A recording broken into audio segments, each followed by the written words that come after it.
Today I'd like to share with you the 3 pieces of equipment that you need to get started with training your horse.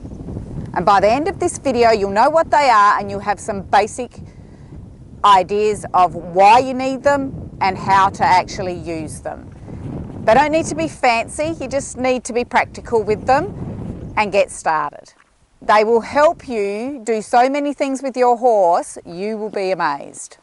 In 20 years of training horses, these are my 3 go-to pieces of equipment when I'm working any horse, be it starting a young horse under saddle, working with a problem horse, or just working with my own horses. So the first piece of equipment that you need to train your horse is a halter. Now I'm going to say here that a webbing halter is not going to cut it if you really truly want to train your horse. I'm not into buying gadgets and things like that. I don't believe really in them. There's a few that I would use for specific reasons, but a rope halter is not a gadget, okay? Webbing halters are very wide, they spread pressure, they don't give the feel and finesse of a rope halter, okay? So I personally would recommend that you go out and you get yourself a good rope halter. You need to make sure it fits your horse correctly, or they can actually be dangerous and completely useless. So I will link up here to my video on how to make sure that it fits correctly and how to tie the knot on it. Don't go and watch it yet, but come back at the end of this video because I'd like you to watch the rest of this. Come back at the end and click on it and go and have a look and make sure your rope halter fits correctly. The rope halter works by being quite good at putting the pressure on a horse, but then the real beauty of them is they release that pressure instantly the moment the horse gives to the pressure, okay? So webbing halters just don't do that. So rope halters come in different sizes, different rope thicknesses. You can see here I have a thin rope and a thick rope. The thin rope will probably be a little more harsh on the horse than the thick rope. So put your money into getting yourself a decent fitting halter. They're not hard to get someone to custom make them for you. Just do a Google search and find someone that custom makes them. If you get someone that does a good job of it, they will show you how to take measurements of your horse to actually get the halter to fit your horse. So I talked about the rope halter and the fact that you get thick ones and thin ones. And so I'm just going to reiterate where they work mostly. So the knots here obviously work with a bit of pressure on the side of the face here, and the top of the halter goes across a very soft spot on the horse called the poll. So there's some safety considerations when it comes to that, okay? So you firstly never leave these on a horse when it's in the paddock or somewhere where it might get caught.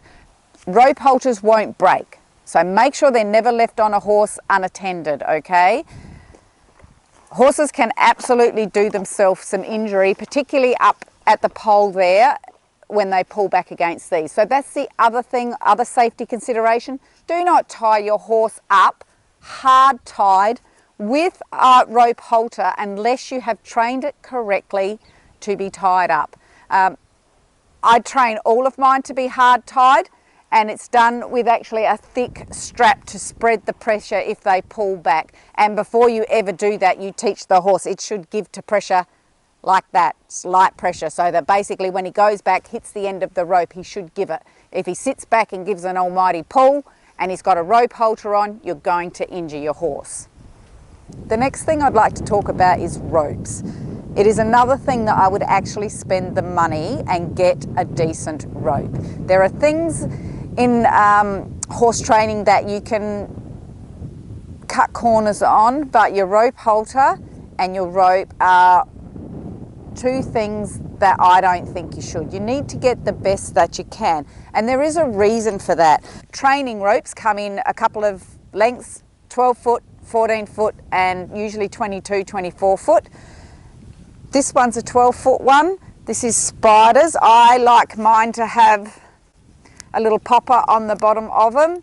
Mine all come with a clip.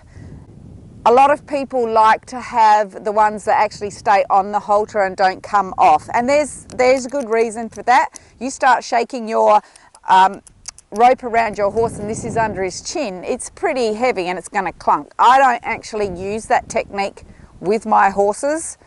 I use my body pressure rather than wriggling this, but I will wriggle if I have to, but I'm just aware that I'm going to hit the horse in the face if I'm too vigorous. Okay, so the reason you need to spend some money and get yourself a decent rope is a proper training rope has feel. I wish I could give it to you and let you see it, but it actually has feel and life in it. It's not limp. I've got just a normal, oh, this one has a little bit of feel, I guess, but there's not the weight in it that this one has. You can see this one here, this is just a normal, like a pony club type one. Has no life, has no feel, has no weight. You need a bit of weight to get your rope to do what you'd like it to do when you're working with the horse. This is a little bit of a rogue rope if you're trying to throw it around and trying to do something because it doesn't have any weight behind it, whereas this has actually some weight. There are safety considerations with your rope as well. Never, ever, ever have your rope tied around your arm when it's attached to a horse, no matter how much you trust that horse. I'm sorry, horses are flight animals and they can just take off. I know of a young girl who had wrapped her rope around her arm, her horse spooked, it took off and it took her arm off at the elbow. She literally lost her arm. The other thing you need to be careful of if you have a longer lead is if it's coiled up on the ground and you step in it and the horse gets a fright and take off, you can be gone. So we talked about a rope and getting spending the money to get a rope, a decent rope with a bit of feel. That's because you'd like to, when they've got feel, they sort of hang and they move a little bit like a snake, and you should be able to, you might just want to throw them over your horse to desensitize him of things moving around him. I also use it in the round yard to desensitize horses with their legs. Your rope is a tool, it's not a weapon. Please don't use it as one. Yes, if my horse won't do as he's told, I might increase the ante, but it's never done with aggression.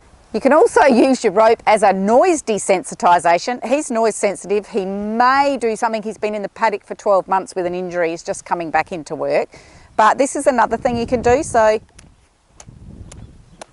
you can hear the noise it makes. Awesome thing to desensitize your horse to noise. The thing to remember is that the horse learns from the release of the pressure, not from the pressure. So if I'd been swinging that, making noise, and he'd started to move, I would not have stopped making that noise until his feet were at a standstill. And sometimes you have to have split-second timing because the horse is so hot it's moving. You just need to stop the minute all 4 feet are on the ground.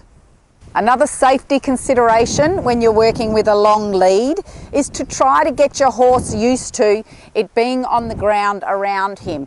You don't know how many horses I've seen which take off from people with long ropes, and then all of a sudden the horse notices this thing chasing it and off it goes, and they actually will panic. My horses are all taught in the round yard to allow the rope to move around them, and the other thing is to step on the rope. So if they look, you teach them to give to pressure first, then you leave them somewhere safe, please, very safe, small area so they can't get a run up, and you allow them to step on it. See what he does if he steps on it?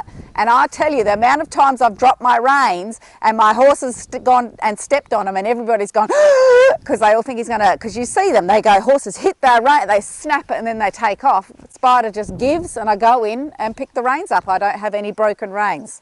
Couple of little training tips there. I'd love to know if you've actually felt the difference between a rope with some feel and a rope that has none. Let me know in the comments, and I'll also let other people know that perhaps are sitting there thinking, oh, there's no difference, that there actually is a huge difference. I'd love it if you could leave me a comment. Whip is the next thing I want to talk about. I use a variety of whips depending on what I'm doing with the horse at the time. So I have a lunge whip. I don't use my dressage whip when I'm doing basic groundwork with my horses. It doesn't have the finesse that you need either. You've got this little thing out the end here that could be touching the horse inadvertently and doing things that you don't want it to. But I have a tip for you here. When mine die and they're ready to go to heaven, I actually cut them off here somewhere, just up with a little tassel at the end, melt that, and then this is the most amazing long whip to work with horses that might kick out. You don't want to get too close to, but you need to touch them because it's a good whip, and it's my go-to whip when I'm teaching difficult horses to load onto the float or trailer. This one here is just a driving whip, okay? It wasn't very expensive. I can't quite remember what it was, but I think it was about $15, but it's a driving whip. It too is a longer whip, and it's stiffer, okay? So sometimes you'll want a whip with a bit of give in the end, and sometimes you want something a little bit stiffer, all right? And as you work your horse, you'll work out what you want stiff whips for and what you want flexible whips for. Lucky last, and my absolute favourite to use, is just my dressage whip. I use this one all the time. Mine has a little bit of flexibility in the end. It's not too flexible, it's not too stiff. You don't want it too flexible because just with timing of your aid, if it's too flexible, sometimes I can put the aid on before you actually want it on. But this can get basically all around my horse. Whips. Whips are a tool, not a weapon. If you feel yourself about to use it as a weapon, it's time to stop and put your horse away for the day. That is just frustration and your ego telling you that you've run out of options to train that horse on that particular day. And there's no shame in putting the horse away. I don't think anyone's perfect. The difference is the good trainers realise that they've got to that point and they put the horse away. Because actually acknowledging that is the first step to moving through it, where you actually then don't feel that frustration, because you start to get to that point and you go, oh, it just means that I'm a little bit stuck here, so let me think about where I'm going. So whips are so very handy, okay? I use them for many things. We've talked about that. I will use them to desensitize my horse, so he should be able to be touched everywhere. The horse should not be frightened of the whip. The amount of horses I've got on with a dressage whip and then it's accidentally touched them and they've just gone, I'm gobsmacked. I'm like, gosh, who broke this horse in and who didn't start desensitizing it? Things like geldings, getting a bean out and touching their nether regions. Some people are frightened about that. You can use a whip to start that. The trick again is the horse learns of the release of the pressure. So if you start touching him and he walks away, you got to do your damnedest to keep your whip where you want to touch him until the minute his feet stop, and then you take the whip away. My boys are all good with that. We do that as a regular thing.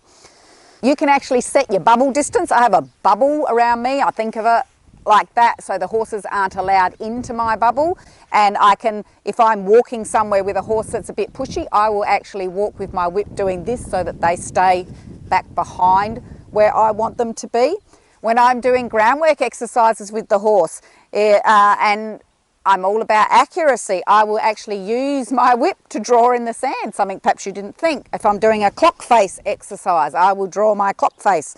That way I know exactly where my horse's feet are and he can't cheat. You can also use your whip to move the shoulders of your horse, to move his hind quarter, to back him up, and to send him forward.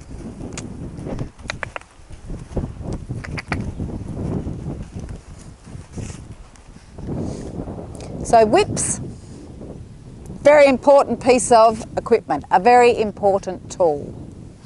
Don't forget to look under this video in the description for my free guide of the 3 training principles that I keep in mind whenever I'm training a horse. And Spider and I are loving doing these videos. We hope you're enjoying them. Please give us a thumbs up and subscribe to the channel and hit the bell so that you're notified every Friday when we put out a new video. See you next week.